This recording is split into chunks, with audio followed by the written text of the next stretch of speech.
My name's DDiPaola. I am one of the solicitors in the law department at 121 in Edinburgh. Amongst the various other things I do in my day is I provide advice in relation to employment law matters. That's across congregations, presbyteries, and it can extend beyond that to sort of issues within the sort of central office of the church. Natasha and I were just having a discussion, and we thought that it might be very helpful to kind of run just a few sessions on kind of sort of employment law matters that you might kind of encounter just on a day-to-day basis. And we've got subject matters. Today's one is obviously about recruitment and contracts, which I know people are in touch about. Later on, we'll go to look at other matters like discipline and sort of absence management and other various things as well. But these are kind of nice, kind of bite-sized chunks to start with. Probably should also just caveat this all by saying that this is not supposed to be a session where you come out knowing everything and never need to actually get help.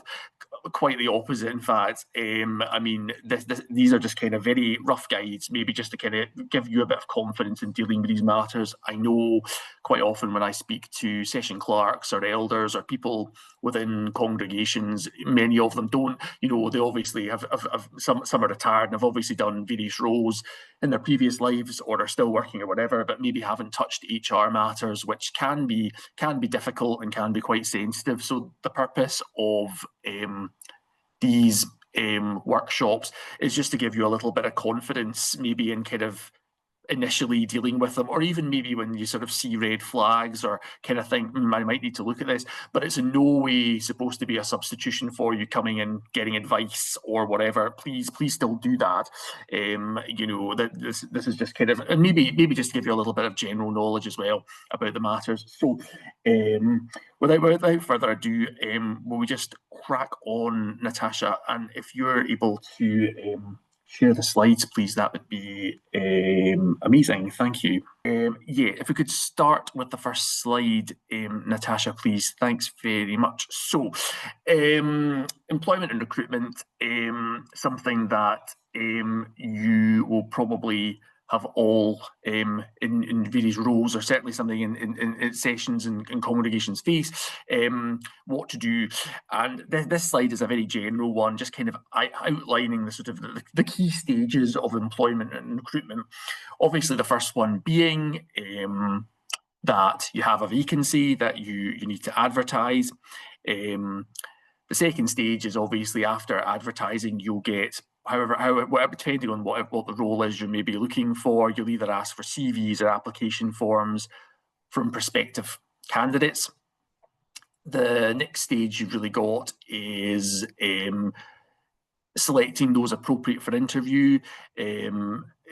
Selection criteria applied for interview, obviously, I mean, it may well be, depending on the role you've got and how many candidates apply, you'll need to look at the applications you get and decide which ones you feel you want to take forward and interview.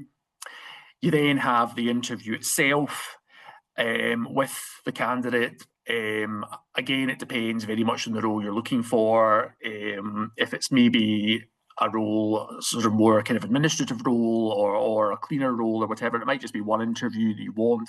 Sometimes, though, if it is a role, maybe like a youth worker role, which possibly involves, you know, working with vulnerable people or young children or something like that, it might not be necessarily a two-stage interview, but you might want, if one person does one interview, there might be another smaller interview just done thereafter. So you might have a couple of interviews.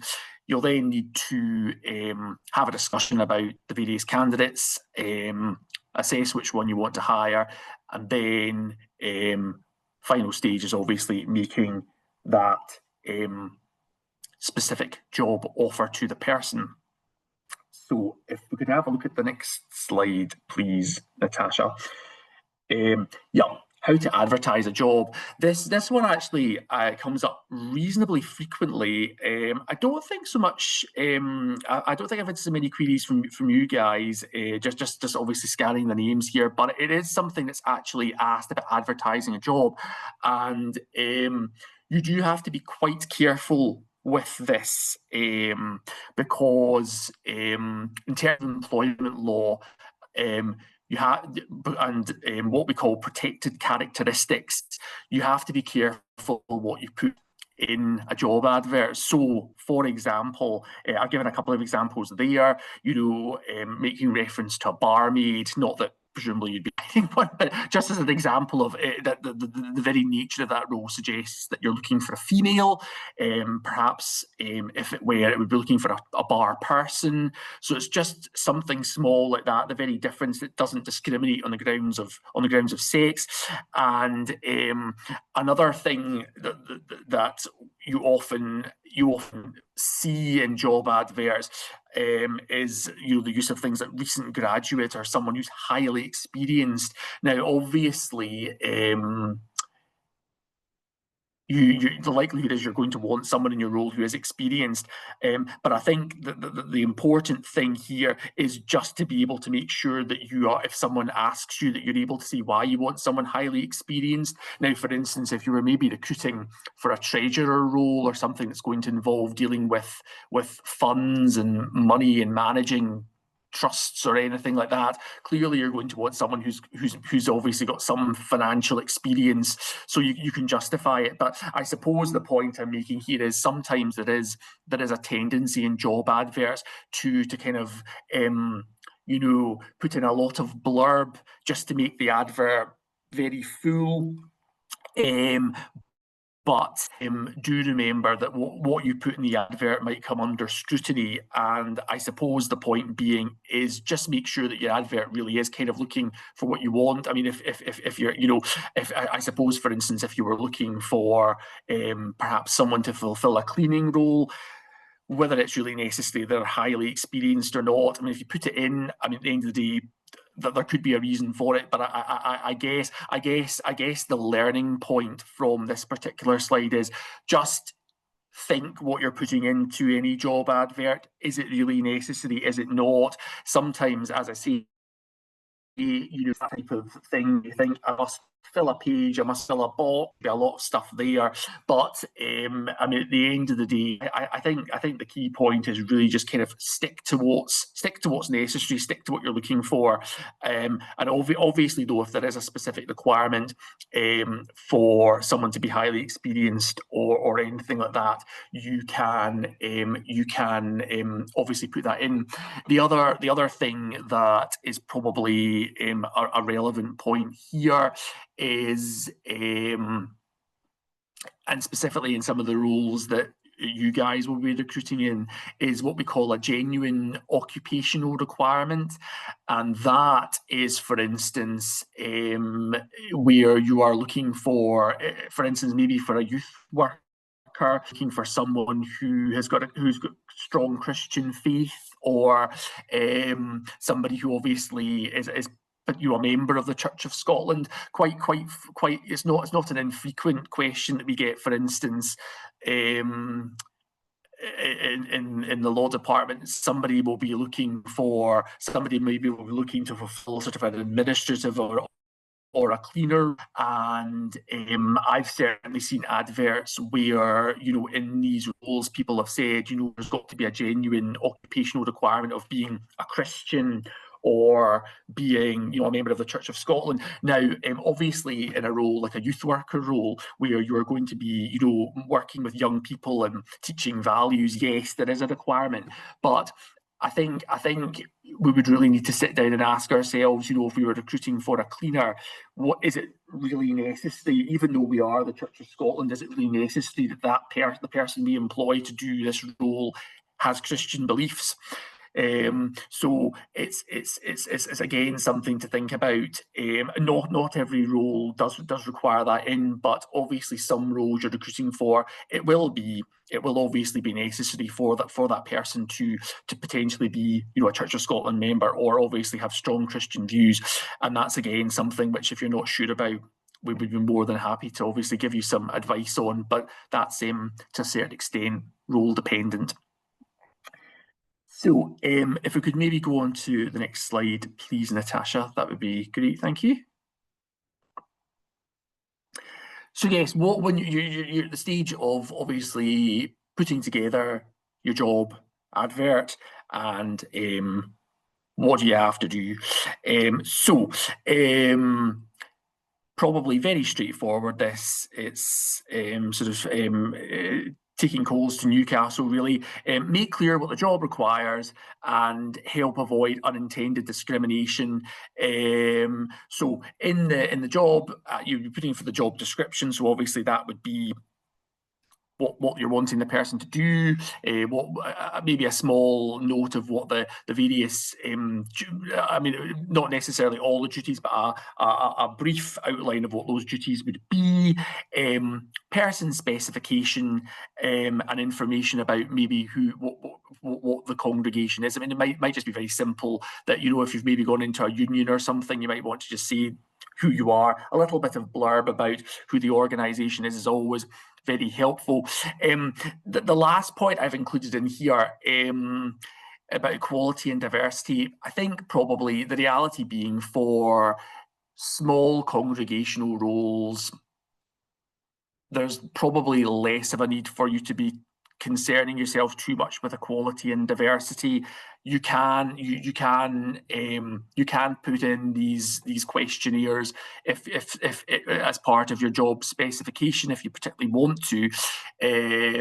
I probably think at congregational level it's probably not so necessary. Maybe slightly different if you're recruiting at sort of presbytery level, though. You probably do want to maybe sure that there is equality and diversity at a slightly higher tier, so it might be worth including a questionnaire like that in as well.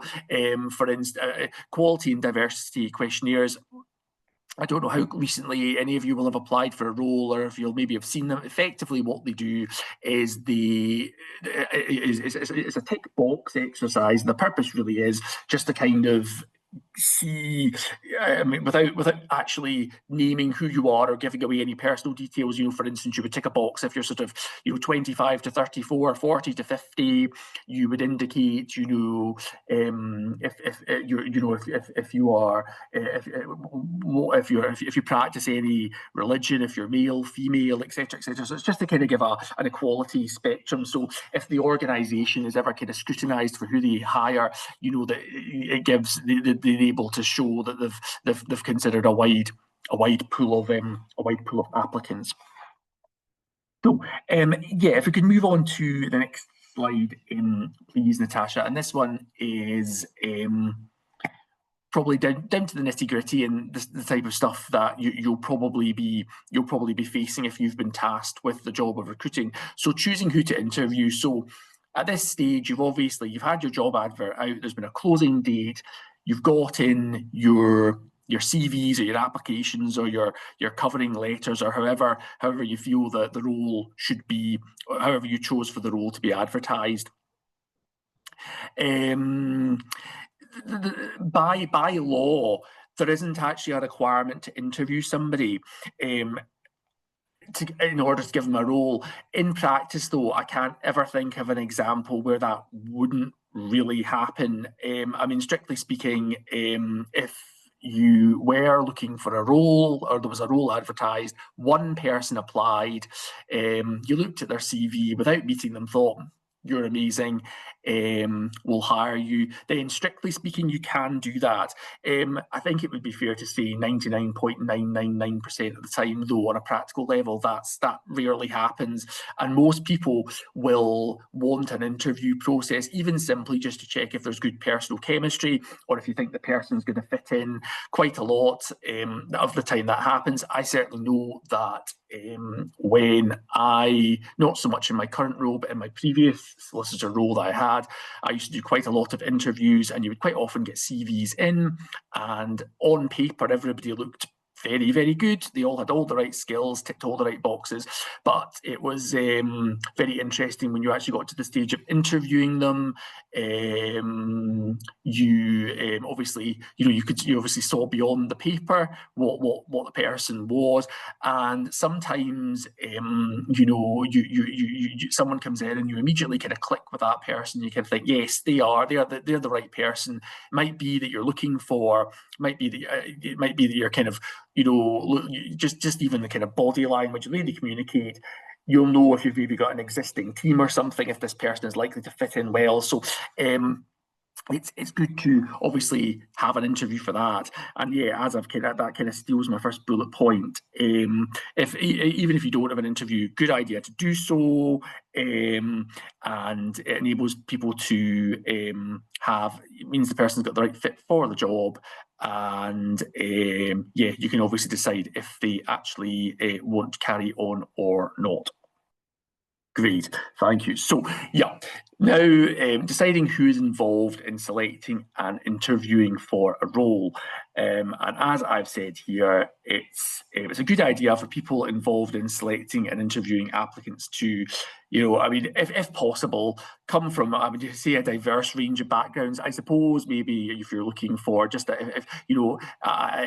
roles maybe within, often or not, I suppose it might be something like the minister and the session clerk perhaps would be involved in an interviewing process. I suppose what you're looking for is a panel that's maybe not just two of the same kind of people, just a little bit of variation if you can, just to get a slightly more diverse feel to who you should be, so they can obviously offer different insight into the applicants and who might be the most appropriate one from the interviewing.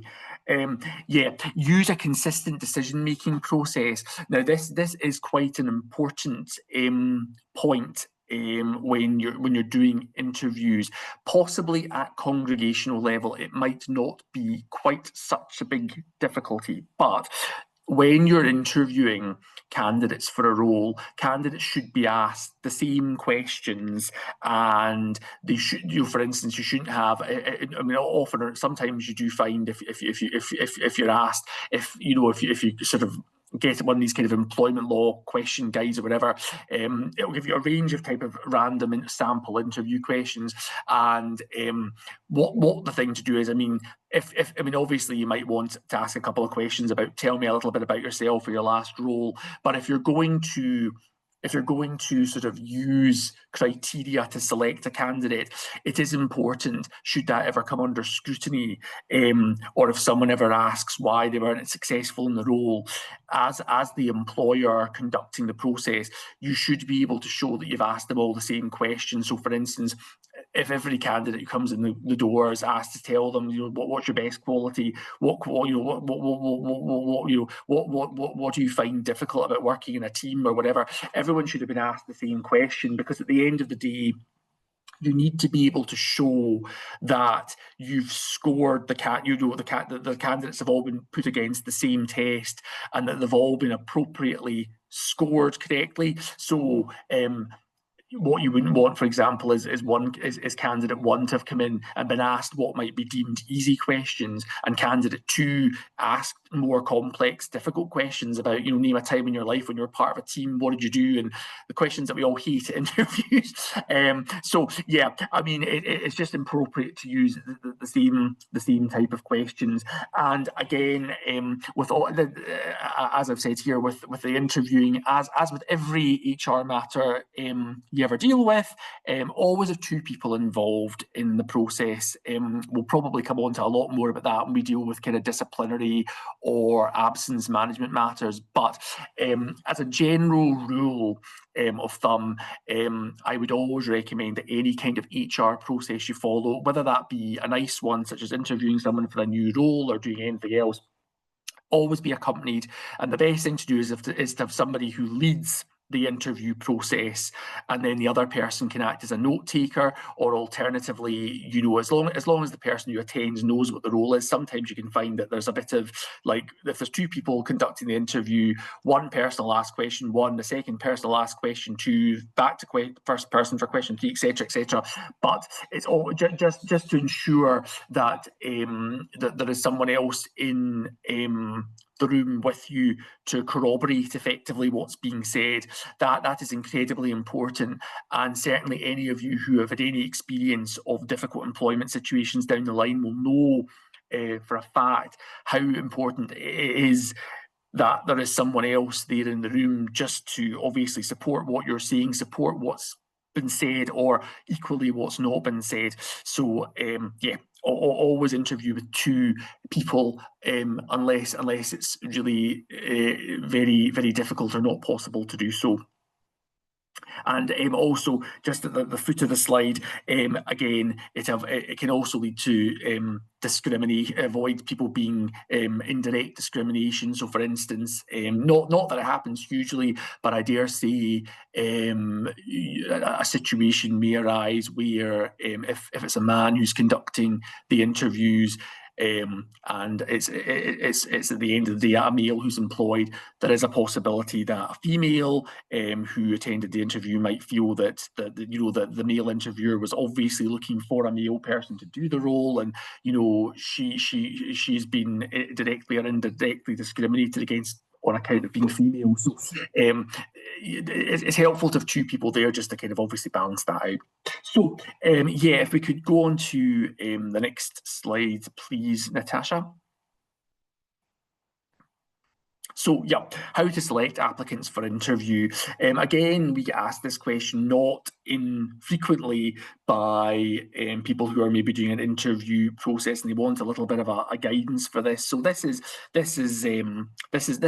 hopefully something that will be able to steer you if your congregation or the presbytery is ever kind of looking for any guidance as to how to select candidates. So if you're fortunate and for the role you're advertising, you'll hopefully get a number of CVs or applications or letters in, and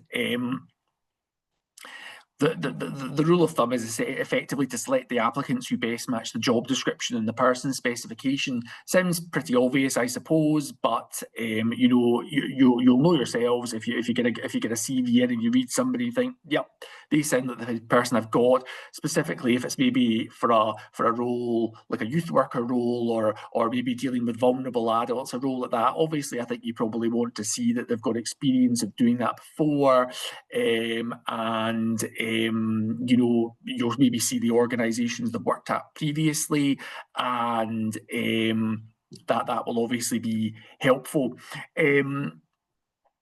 The strict rule of thumb when you're kind of selecting applicants for interview, depending on the role, depending on how many CVs you get, sometimes one approach is simply to interview everybody. I think as I sort of progress through my HR career and sort of employment law career, I can see the merit in that. I mean, I think over the years I've certainly detected that sometimes you can get very impressive CVs or applications in the door, but it's not really until you meet the person and you can sort of put the 2 of them together, you really know what your exact fit is. But if you are in the situation where you get 30 youth worker applications, I don't really know how likely that's going to be or how likely that will happen, but it could happen. Probably the reality is you're not going to spend 2-3 days interviewing 30 people. So yes, you will need to kind of maybe select, apply criteria to select who is appropriate for the role. So the way I would recommend you do that is use a scoring system. And what you would effectively do is you would take each point in the job description or the person's specification and kind of give that a kind of out of 10. And the people that you're looking at, you would give them a mark out of 10. So for instance, if you're looking for, if it was like a youth worker role, and the person's obviously maybe worked with vulnerable people or in care, or worked with people in sort of schools or something like that, they would probably score higher than you would give them maybe a 6, 7, 8 or 9 out of 10 or whatever. And obviously maybe those that didn't have the various specifications would get a lower mark out of 10. And effectively at the end of the day, what you've got is you've got a score, various scores out of 10. These would be totted up, and obviously the top scores would be the people you would choose to interview. Again, how many people you effectively decide to interview is a matter for you. If it's a role you've maybe struggled to recruit, or you really have a very specific person in mind, you might want to interview more people. If that's not the case, then you might simply take 2 or 3 people, and that would be enough for you to interview. Okay, Natasha, if we could maybe look at the next slide, please. Yeah, so interviewing job applicants. There are two slides in this particular topic, so that's why it's just interviewing job applicants 1. The next slide is interviewing job applicants 2. You're at the stage now where obviously you're wanting to interview the applicants, and as the slide says, it's a good idea to prepare a set of questions to ask at the interview. I mean, I'm sure you'll all know it very much depends on the role you're trying to recruit, what type of questions you're asking. If it's the questions you're probably going to ask an organist, they're probably going to be very different than the ones you might want to ask a cleaner, for instance. But the most important thing is obviously when you're framing the questions is just to make sure that they don't really in any way discriminate against people. So I suppose that to a certain extent takes us back to the highly experienced point that we had in the earlier slide, because that might suggest if, for instance, we get a young male or a young female in applying for a cleaning role, it might be their first ever role, we don't say you're highly experienced because obviously if they're maybe just straight out of school or something, the chances of them being highly experienced are fairly minimal. So select appropriate questions. If you want any guidance for that, I mean, I think obviously again it depends on the role. Probably you often or not for the roles, just wanting to maybe get a little bit of how they would deal with situations, or how they might handle themselves, or whatever, or maybe just ask them to see why they're. I mean, questions maybe for if it's someone maybe you're recruiting for a cleaning role, it might simply be what interests you about this particular role, or what do you think you can do. Questions aren't necessarily meant to be difficult. It's just really to sort of see if you're getting the right fit for the role. And yep, I've already touched on this point previously. Each interview should be done by one person, more than one person, to reduce the risk of discrimination. Absolutely the case. A couple of people there, and obviously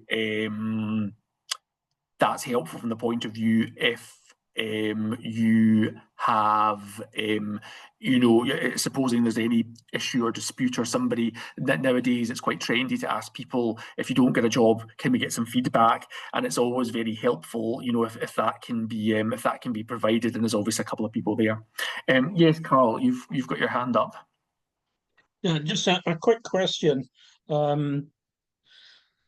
Let's say you're interviewing for a cleaner. Would it be appropriate to take the person around the building, asking them to identify how they would tackle the cleaning job?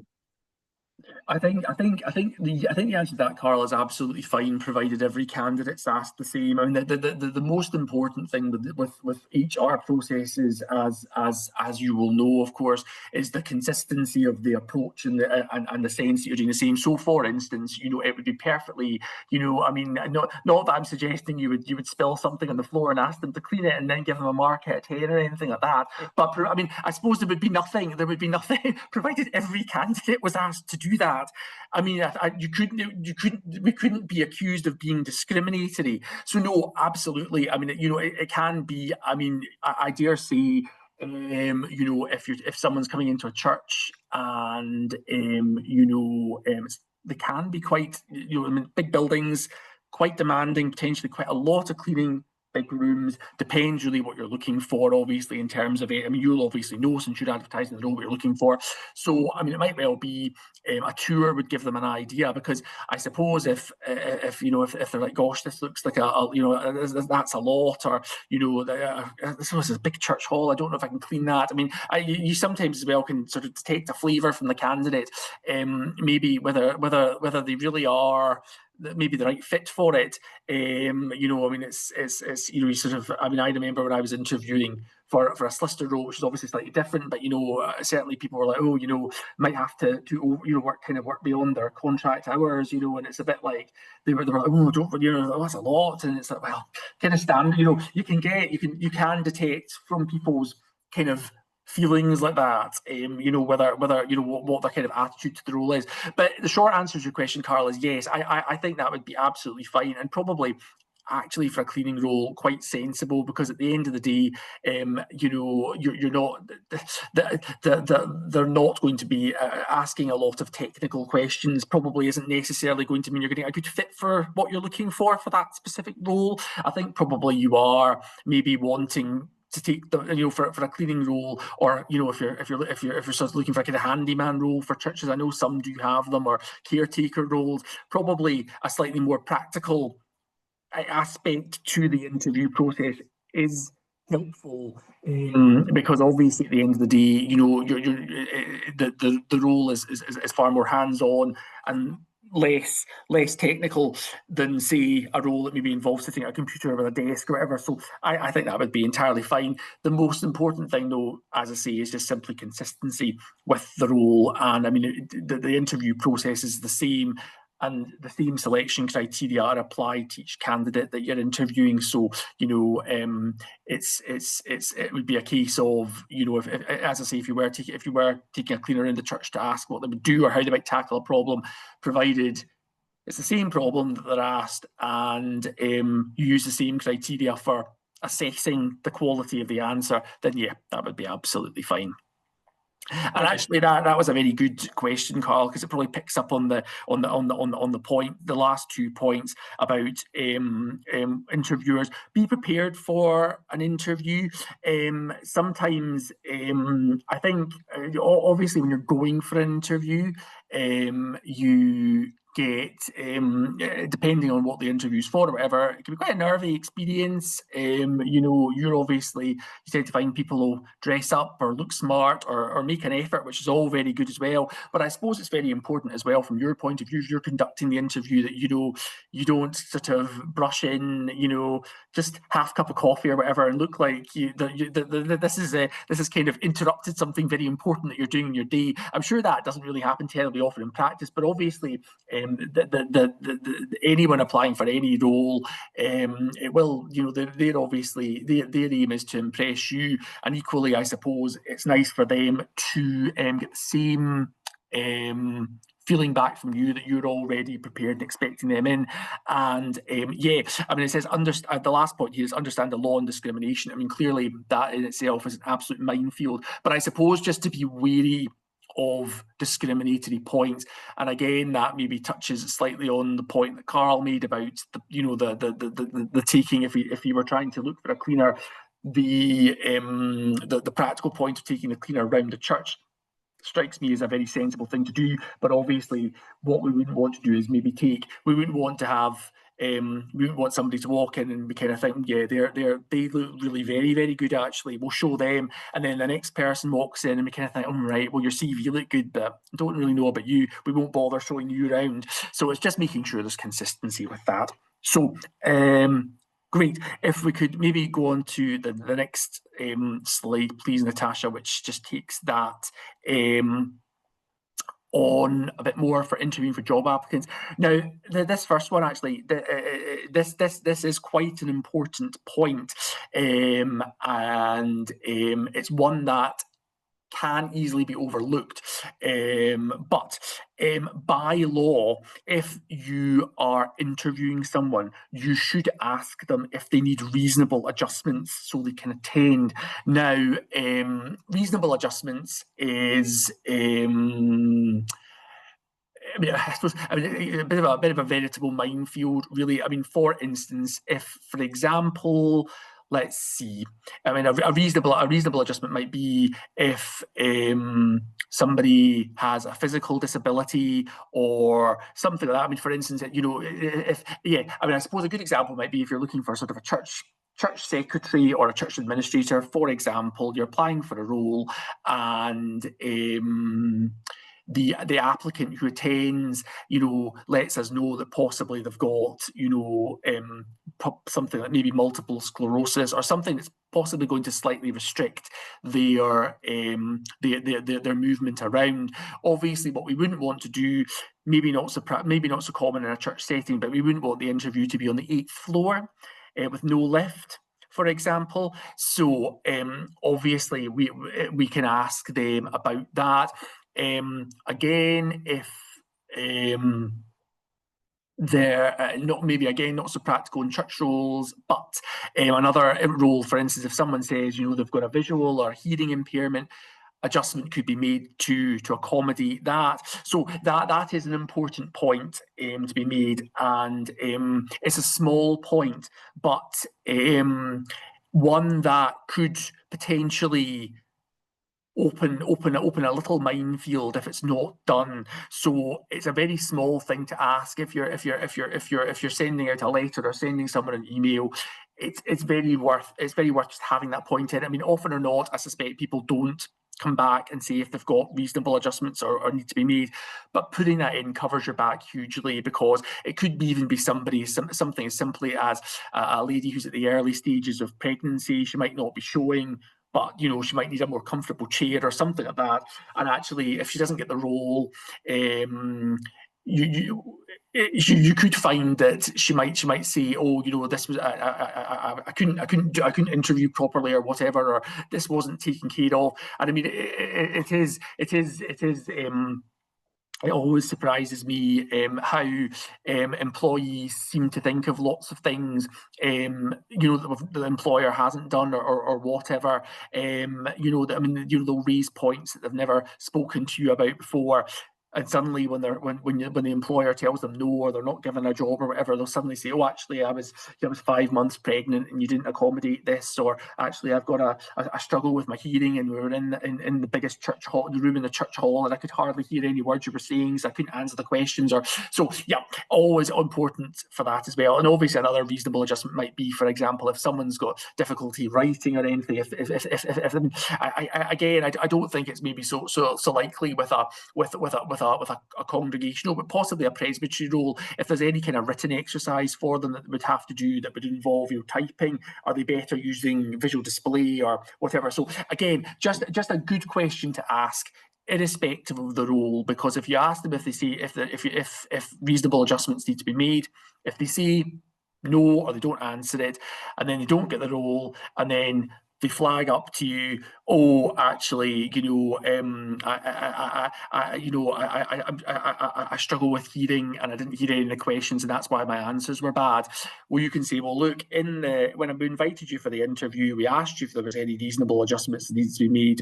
You didn't tell us any, so we assumed on that basis none need to be made, and that kind of covers you. So, yeah, a good point.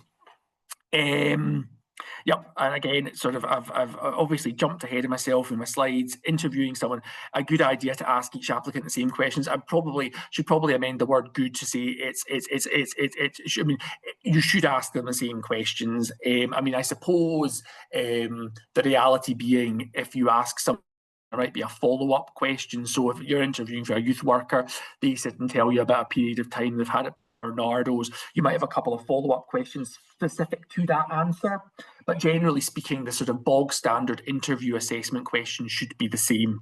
And once all the interviews have taken place, make sure you're fair and treat everyone the same when deciding who should get the job.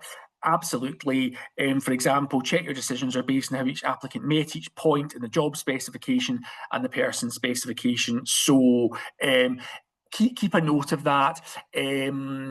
It's not something that needs to be retained indefinitely, but what is not a good idea is immediately post interviews to simply, if you've taken notes, which people do, is to simply put them in the shredder or put them in the bin. I would retain them for, it might be worth retaining them for sort of 28 days, or if you are super organised and got a filing cabinet, I know there can be a tendency with that which can mean you have multiple piles of paper paper going back many years. But in some respects, for employment law, that's something our employment law lawyers would applaud, because actually it's probably better to have it than not. If someone were to raise a point about an interview, or I think it has happened once in my time at the church that there was a role being advertised, and obviously in the very small world that we live in, two of the applicants knew each other, and one of them didn't get the role, and the applicant who didn't get the role obviously knew the applicant who did get the role, and I think there was a situation where the applicant who hadn't got the role had queried something with the church. I think it was an organist role as to why they hadn't got the role. Unfortunately, because in this particular instance we had notes, we were able to kind of formulate an answer to go back to them with, that kind of explained the reasoning behind the decision making.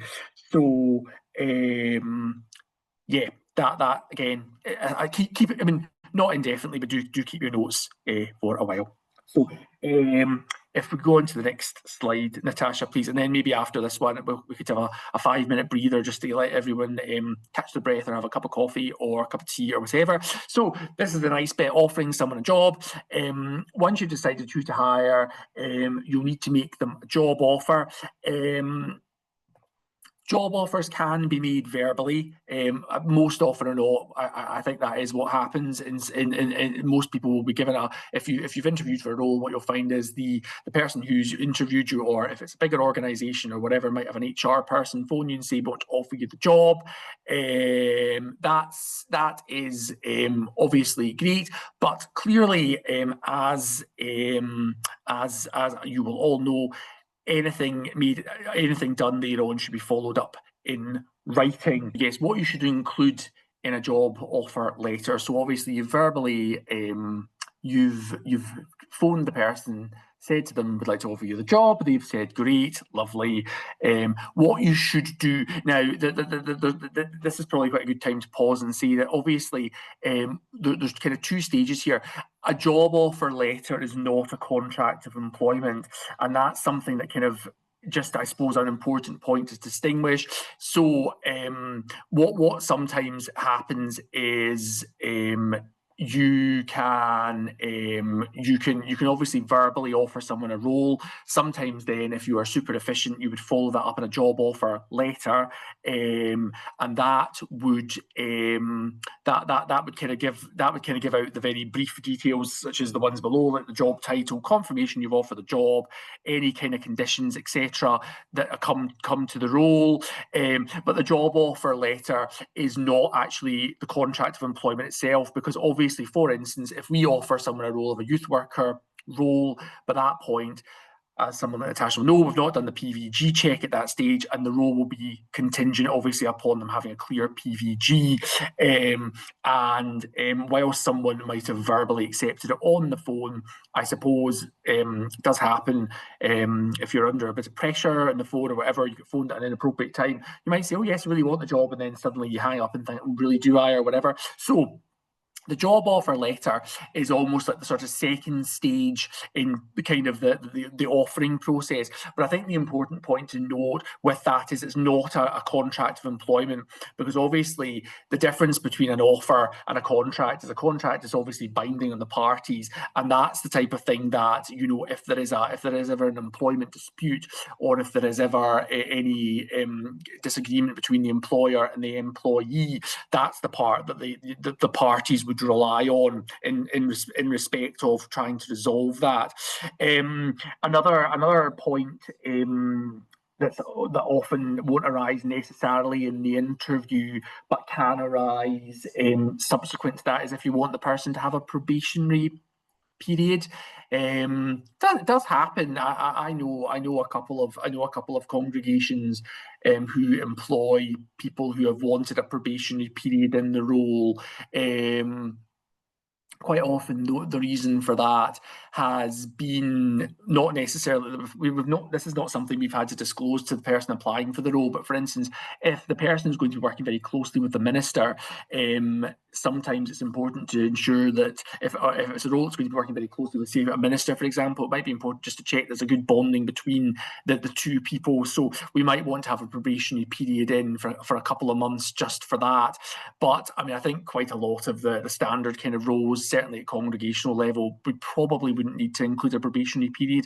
But if you think there's merit in doing that, if it's a brand new role, and this is something that obviously congregations that are going into unions have to think about, because obviously if you've gone into a new union and you may well have been through, depends very much on who you've gone into a union with.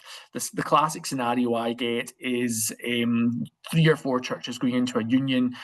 2 of them have got no employees, one's got 1, another's got about 27, slight exaggeration, but you tend to find that some people have got a lot of employees and other people don't. So, it might well be if you're then at the stage of 4 into 1 and you're kind of thinking ahead to your new requirements of the new unified church, you might have created a brand new role because that kind of suits the requirements of the new church. And I mean, you might just want to see how that kind of all works and beds in. You might want to give a probationary period. So it's something to think about, but not actually strictly necessary. So if we go on to the next slide, please, Natasha, thank you. Yes, this one. Check your right to work in the UK. Now, this is probably one of these slides that seems possibly you could almost brush over it, but actually it is an important point, and it does happen reasonably frequently that congregations do employ people who are not UK nationals.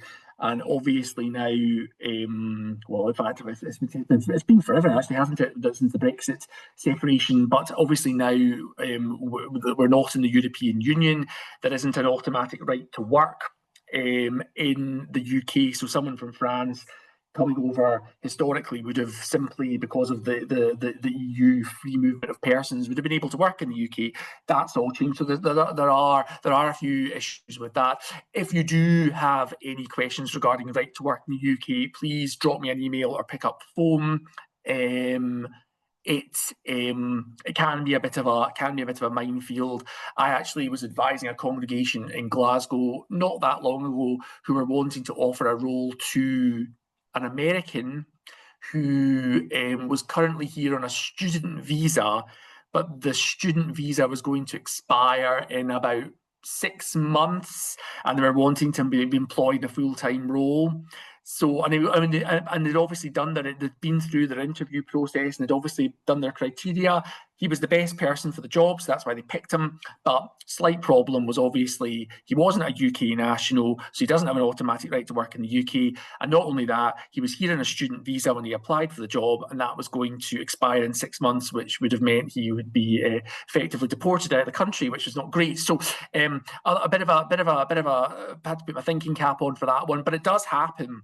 If at the end of the day you do get these kind of scenarios. So if you are faced with that scenario and you're not sure what to do, please get in touch and let us know, because I should maybe have highlighted it, but not in any way to alarm anyone, but you obviously can be fined as an organisation if you employ someone illegally. And I mean, obviously we hear of illegal employment or illegal matters being done. I mean, sometimes that's obviously done intentionally. Obviously for you guys that would not, but at the end of the day, unfortunately, when it comes to the hiding of people out with the UK, ignorance of the law is not a defence. So it wouldn't be acceptable for us to go, oh, we didn't know that this Australian had to have a right to work in the UK before we gave him the job. The courts would expect, as we are an employer, we know employment law, or they would have access to legal help to be able to guide them on the matter, and you could be fined. So absolutely check the position. Yeah, obviously, we went through a period after Brexit where people who were kind of in the country were given kind of additional rights. So another point you'll need to check is, for example, if you're hiring somebody who is an EU national or in the European Economic Union or is Swiss, and they have been in the UK before the 1st of July 2021, I believe the expression is they'll have settled status, or they ought to have settled status. So if you have an in-person with settled status in the UK, that effectively gives them the same rights. They'll have been through a process with the government, which means that they are allowed to be resident in the UK. Yeah, if they've been there since July 2021, they followed the procedures, that shouldn't be a problem.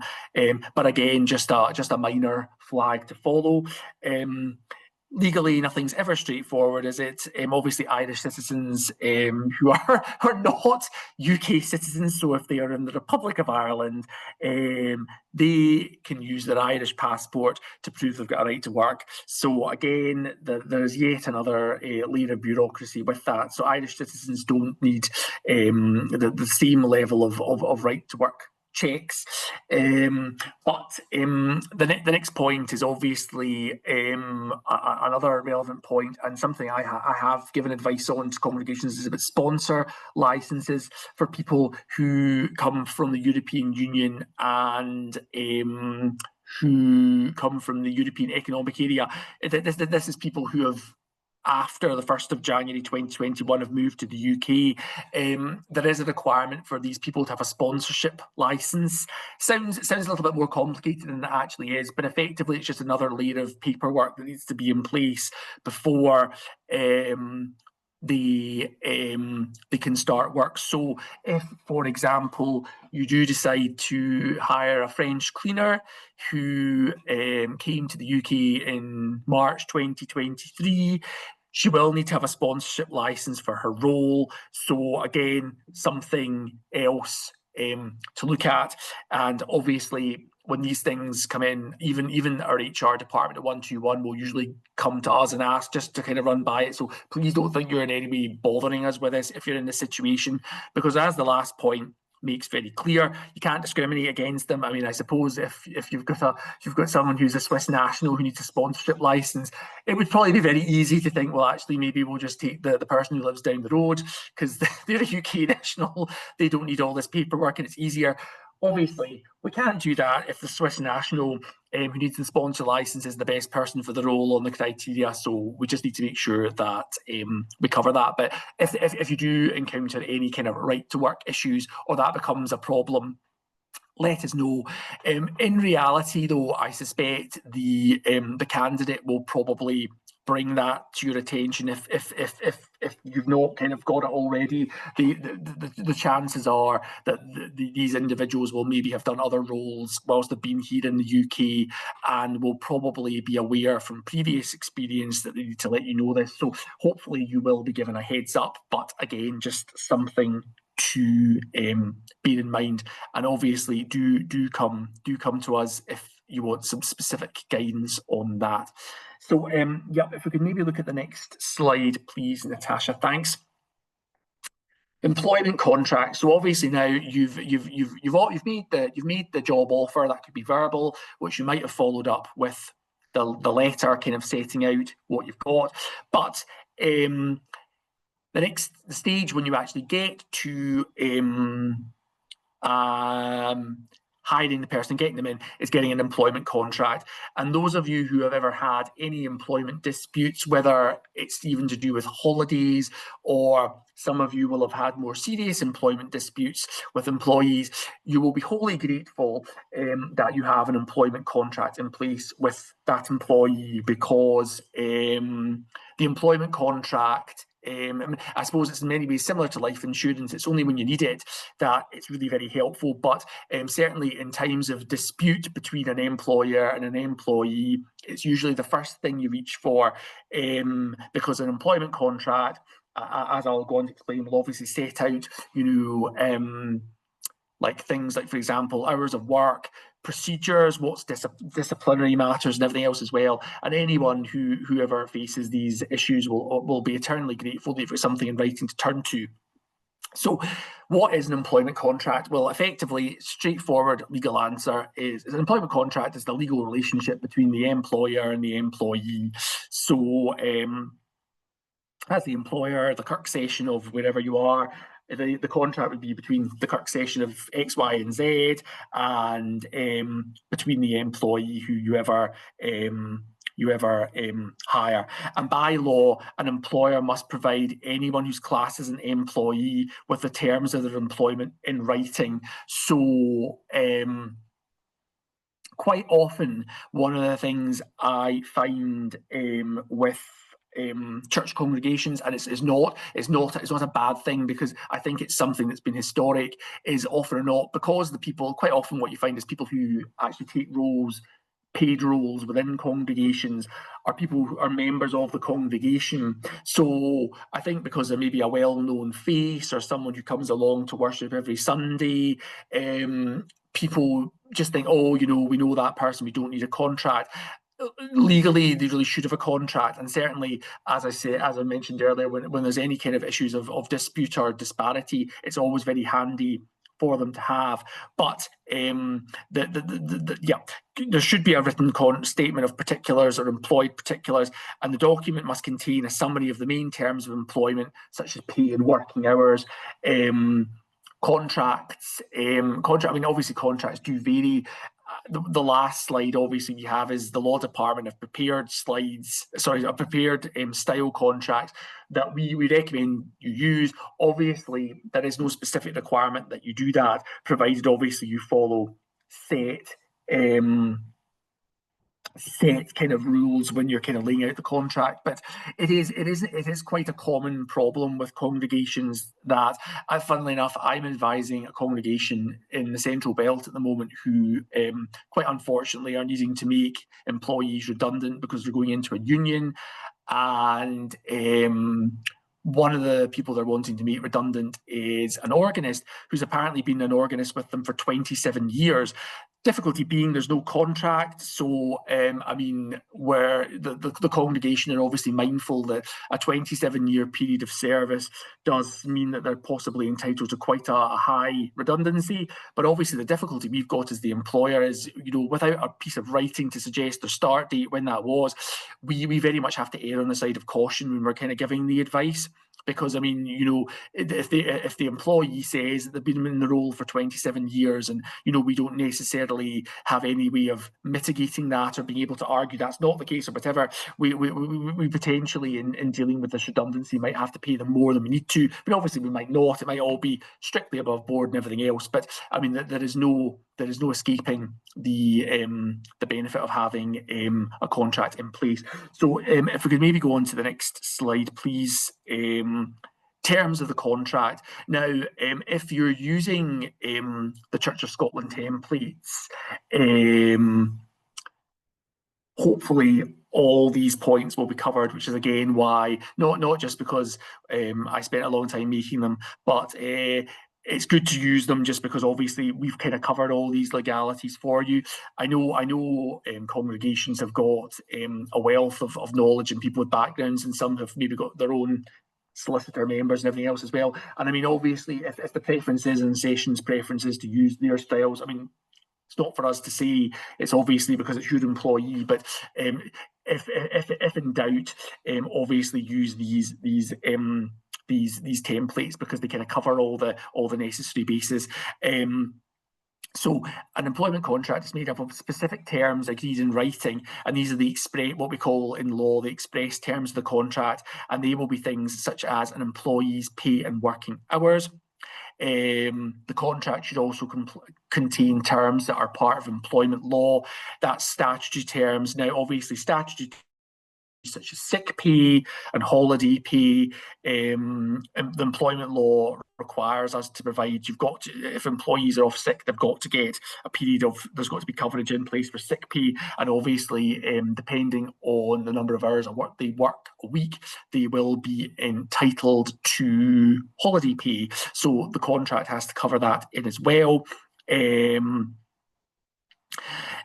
So, I mean, anything you want to put in terms too obvious to be written, these can be implied terms, but it can still be a good idea to put these in writing so everyone's clear about their rights and responsibilities. An implied term might be something about line management. Some contracts do have who the line manager is or who you report to. It's not strictly necessary for it to be in the contract, but again, it can clarify matters. And other things you see in contracts are what we call incorporated terms, and that is reference to things such as staff handbooks or staff policies. For in my contract of employment with the Central Services of the Church of Scotland, there is a clause that says I've deemed to have read all the policies that the church have on the internet. That's an incorporated term in the contract, so it's assumed as part of our contractual term, and in me signing it, that I'm accepting and I've read, for example, the health and sickness policy, the maternity policy, the paternity policy, and all these policies that we've got. So, I mean, whether you have or not, I mean, obviously, I would, makes sense to do that, but certainly it tends to be an implied term that you've done that. So, if we could look at the next slide, please, Natasha. So, what must be written in an employment contract? This is a fairly straightforward stuff, I'm sure. And again, if you use the templates that we provide you with, this will all hopefully be a matter. Of course, obviously, you need the employer's name, the employee's name, and the start date of the employer's work. The fourth bullet point is quite an important one. And it depends very much if you're recruiting somebody on a fixed term or a sort of continuous basis. When we talk about continuous employment in law, that basically means that the role is one where it's a full-time permanent role, so or a part-time permanent role. The role's permanent, but quite often and it is quite a common situation in congregations where, for instance, roles are maybe dependent on funding or seeds for growth funding, or perhaps the role is being funded by a legacy that's been left in a will. It might well be that the role is only fixed term. So it is important that the contract specifies whether the role is fixed term or not. And if there's any difficulties with wanting the wording for that, that's not infrequently something I'm consulted about, because people just want to make sure, in terms of maybe dealing with notice periods and various things like that, people want a bit of guidance on what they should be putting in. So if you're maybe dealing with a fixed term employee and you just want a bit of guidance on that, do let me know. I should say that our contracts on the website that we provide are drafted along the lines of continuous employment, i.e. the person's permanently employed, but obviously with the funding situations that churches face and various difficulties, that might not be the case. So do come and ask if you've any questions specifically on that. You obviously want to include the job title that the person's applying for, so church organist, church cleaner, whatever. A brief description of the job can be there. Probably, I mean, I suppose if the role is as self-explanatory as a church organist or a church cleaner, description is not really needed. And then the duties will obviously be listed further down in the contract. But if you feel necessary to kind of maybe say a bit more about the role, you can obviously put that into, and then obviously the employer's address would be listed on the contract as well. If we could look at the next slide, Natasha, please. So, yeah, things to include in the contract. Again, won't bang on about it too much. Obviously, if you're using our styles, these kind of will have the meat and the bones kind of ready for what you've got. But important to specify in these things, places where people will work. It can be, I suppose, the favourite role I've been knowing about is a youth worker role. For instance, if the youth worker is going to be employed by 4 congregations that have gone into a union. It might well be that his main place or her main place of work will be Church X, but as part of the duties, you'll want them to go to A, B, C, and D as well. So it's important to specify that in, because actually it's not uncommon. One of the big favourite things that people sort of say now about places of work and stuff is, people who want to do home working. People will take a job, they'll go through this process. The contract will say your main place of work is 123 High Street. They'll sign the contract, they'll come in and they'll ask to work at home. They'll be told, well, no, this role is an entirely office-based role. There's not a sort of automatic right to flexible working or home working. And then they'll say, oh, that's not fair, I didn't know that. So that I mean, it might not be. Hopefully it won't be a scenario that you'll face too frequently, but it does happen that people expect, just because of the way the world works nowadays following the pandemic, home working is not an automatic right. Home working needs to be agreed with the employer and the employee. But I think there's very much a sort of culture change now that agile, flexible working, just because of the pandemic, is a given. I mean, more often or not, employers will embrace it, because I think it probably does allow a much more sort of I think the benefits, probably, I think employers do see it does bring benefits to the workforce to allow flexibility. And I mean, I think 9 times out of 10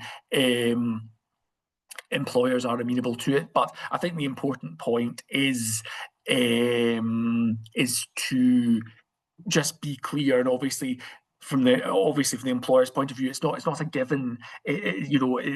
So they shouldn't just expect that they're going to get these things. A recent example I've actually had is I was giving advice to the Presbytery of Edinburgh and West Lothian about one of the roles they've got.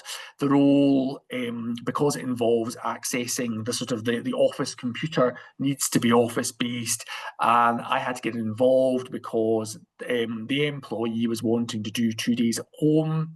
The Presbytery were saying, well, no, we really need you here because the purpose of your job is to access the inbox that's on the computer within the church.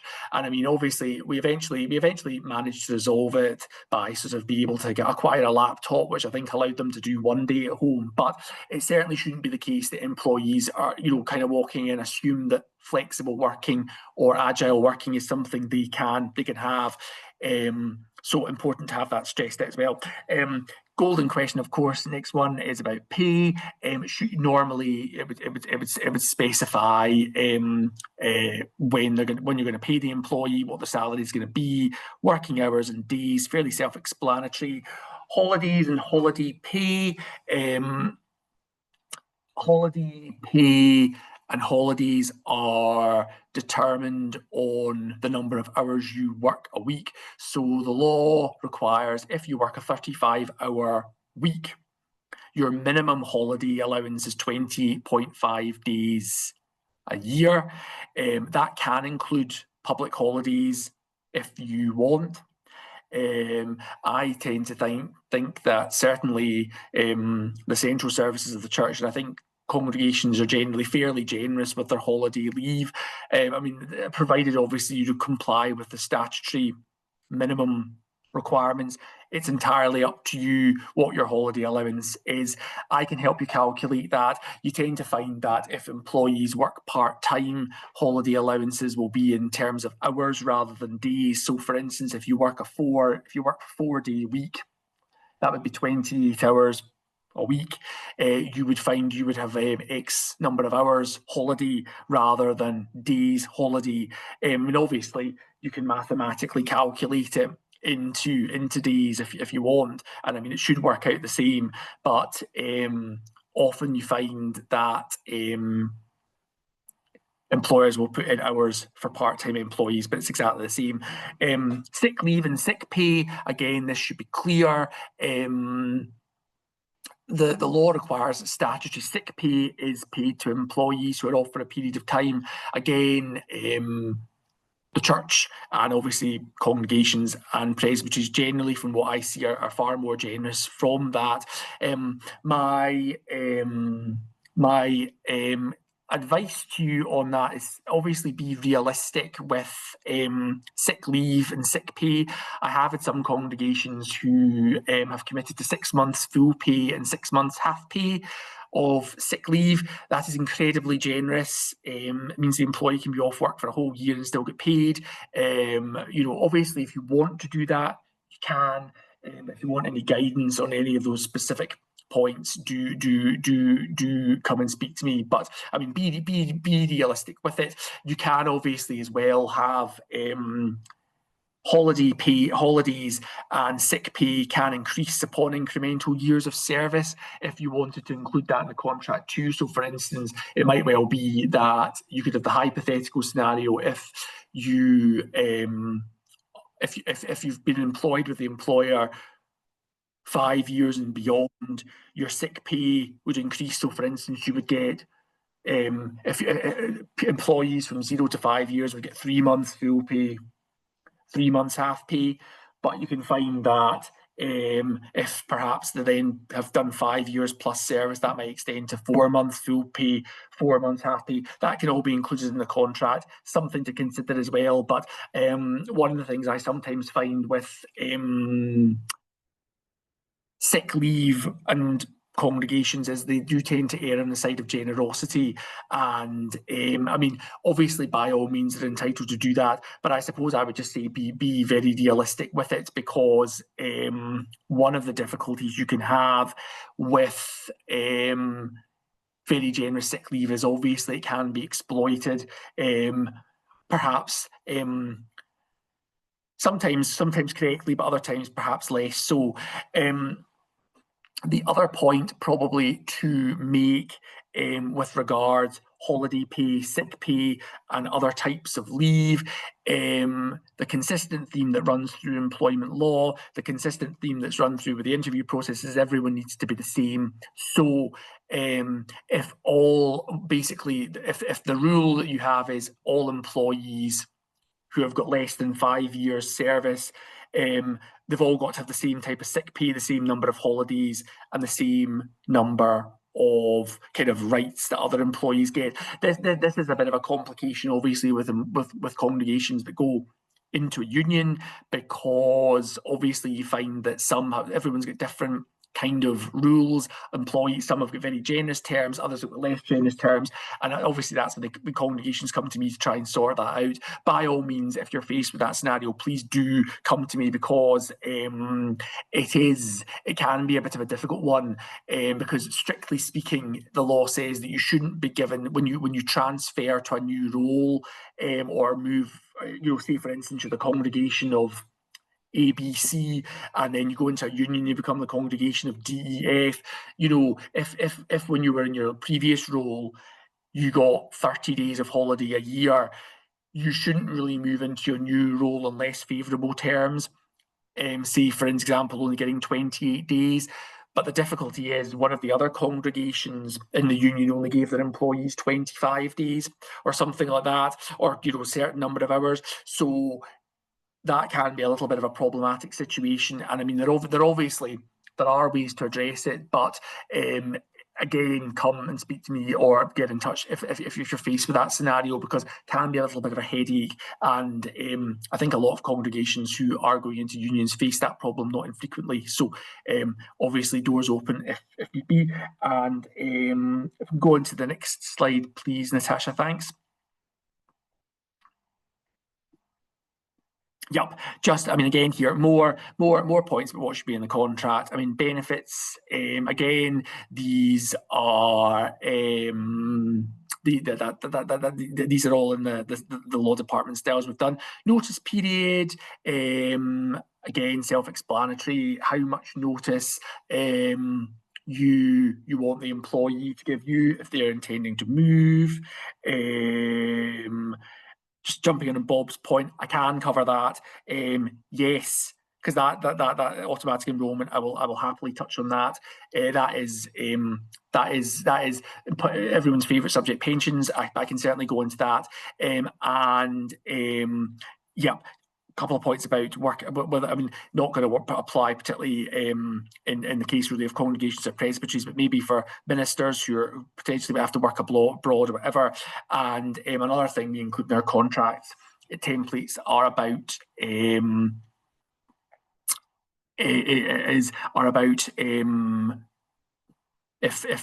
the employee needs to have training, and if there's a requirement for the congregation to pay that or not. So yeah, that's really what's covered in the contract. I'm going to jump on to Bob's point, because this is a favourite point that we get asked about, and it's about pensions, auto enrolment in pensions. Now, all employers by law must offer a pension scheme. If you are auto-enrolled, to require to be auto-enrolled into a pension scheme, you've got to meet certain criteria. The main one being that you earn over £10,000 a year. So quite often or not, a lot of employees in congregations don't quite meet that threshold. But the important point, Bob, and everyone else to make is, as an employer, even if the employee is not automatically enrolled into a pension scheme, and what I mean, I suppose I should explain what auto-enrolment means. Auto-enrolment means that the employee makes a contribution to the pension, but equally the employer has to make a certain percentage contribution as well. Say, for instance, hypothetically, you've got an employee. If you've got an employee, say they earn £11,000 a year, because that pushes them over the £10,000 threshold, they will be automatically enrolled into the pension scheme. And because of the automatic enrolment, the employee will have a limited amount of money they will need to put into the pension, but because they're over the £10,000, the employer is also duty bound to make a contribution to the pension. The difference, if you are under £10,000, the employee still has to have the opportunity to put into a pension themselves, but you as the employer do not have to contribute to it. I'm certainly happy to share. I didn't include pensions in this particular handout, and I think maybe one of the other ones I talk about it briefly, but I've got a note that I can send on to you all. I'll either send it to Natasha. I'll send it to Natasha to forward on to you. I've got a note kind of on pensions, and effectively it kind of breaks down how auto enrolment works and what happens, because I suppose the thing that probably makes most congregational employers sit up is they don't know that to offer a pension scheme. You do as an employer. The law now requires that you offer a pension scheme. The differentiating factors are whether as an employer you need to contribute to it or not. But I've done a note in that because I had a congregation a while back that was having a difficulty with it, and I've done I've sort of done an explanatory guidance note, which I'm happy to forward on and share with you all, that kind of sets out what the issues are. But yes, all employers, whether you're a congregation with one employee or a massive organisation with 200,000 employees, you've got to offer a pension scheme for your employees to invest in.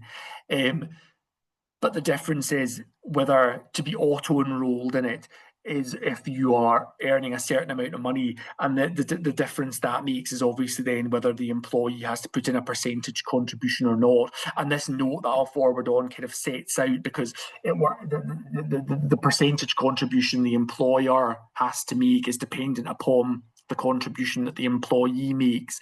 So it can vary, but I've got a note I can send you on that. And I mean, it's a handy deferrer too, but pensions is always kind of I think it's the type of thing you're like, oh no, yuck, don't like that. And I mean, fair enough, it is reasonably confusing, but I'm any questions on that, please pick up the phone or just send me an email. But this note I've done is kind of, I think it's just literally an email that kind of sort of sets out the very basics of it, and hopefully can help you out. So I think actually, unless I'm mistaken, Natasha, this is the last. This might be if we go to that. Style contracts. Yep, these are on the Church of Scotland website. If you need to access them, obviously, if you can't find what you're looking for, message me. The ones we have on the website are fairly generic. I think there's a church officer contract that can obviously be amended to include a lot of kind of admin kind of roles. We've got cleaners and organists that we have as well. Youth worker contracts we don't put up.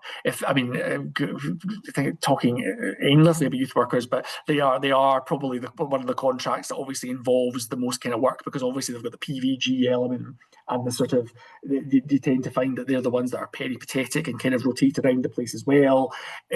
Obviously, as well, you tend to find that experience is necessary in those roles. There might be qualifications or whatever, so they tend to be the slightly more complicated ones for kind of dealing with them. But I've got style contracts for that as well. Obviously, as well, another issue that I've not specifically touched on here is about self-employed people. We don't publish specifically self-employed contracts. I don't actually specifically know why we don't, because quite often you do find that organists in particular are self-employed, but I have contracts that we can use for that. I should probably speak with Mary McLeod, my line manager, about why we don't have the self-employed contract. It might simply be because actually the problem doesn't always arise that often. But and I suppose the other thought on that might simply be that arguably an employee would prefer to be under a contract of employment rather than self-employed, because for those of you who don't know, I know I'm happy to discuss it more if need be. Self-employed people effectively are responsible for their own tax and accounting purposes. If they don't work, they don't get paid, they don't get holiday pay, they don't get sick pay. So, I suppose the main, they don't qualify for redundancy either if they lose their role. The main advantage of being self-employed really is the easy way that relationships can be terminated. If you're a self-employed person, you pretty much give notice and off you go. And similarly with the employer, if you give a month, 2 months notice, depending what's in the contract, you part ways without a lot of difficulty. But if there is interest in exploring self-employed, or people want a bit more information on that, again, happy to supply it, because that isn't on the website. I don't know. It might also simply be that we don't want to create overkill by having far too much stuff on the website. And I do wonder if maybe Mary's rationale behind not having all the self-employed stuff on is it might get people in a bit of a quandary as to whether the person's employed or self-employed or not, and it's maybe easier to seek guidance. But again, as has kind of been the tenor of this, this is hopefully been helpful for you guys, just to give you a bit of background, ask some questions, keep in touch obviously with me if there's anything else, but don't, if you are faced with the right to work scenario or a difficult pension query, this is not supposed to be take these slides and off you go, your employment experts. By no means it's not. It's maybe just a sort of simple guide, and maybe things that you've maybe, hopefully it'll be helpful if you're maybe at the stage of ever interviewing, because it's kind of got some good pointers on that. But again, if there's any specific questions on that, obviously come back to me as well. I think, Natasha, this might well be the last slide. So yeah, if anyone's got any questions, happy to take them. If anyone's got any questions they think of afterwards, obviously get back in touch. Hi Dave, can you hear me okay? Yes, hi Charles. I've really enjoyed that session. I just one quick question, but maybe you went over it, but I'll just ask it anyway to refresh my memory. When you said Sure. about checking people's eligibility to be employed in the UK, am I right in thinking we should be asking that at the actual interview stage?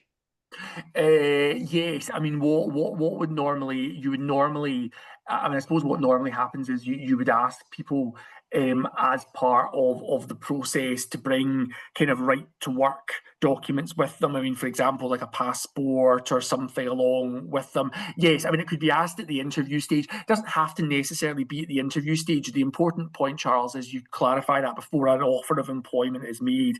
So you could interview the person. I mean, I suppose it kind of makes sense to ask the person to bring proof of work to the interview.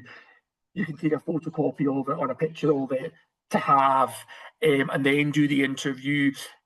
It wouldn't be wrong either to do the interview and then go back to the person and ask for the right to work documents before any decisions are made after that. Because, I mean, it does happen, you forget. The most important point, though, is that before you offer the employment or any contract is made, that you've clarified the right to work. So you've kind of two options there. But I mean, that's the important point, is that no offer of employment is formally made to the person before you've clarified if they can work. But I mean, whilst it's practical to ask people to maybe do it at the interview stage, it makes sense if they're coming into the church building anyway to bring their passport or bring their birth certificate or something along with them. You could obviously ask for it subsequent to that. It's just the important point is you can't be making them, there can't be a contractual arrangement between the two of you until you've sort of tick boxed those checks.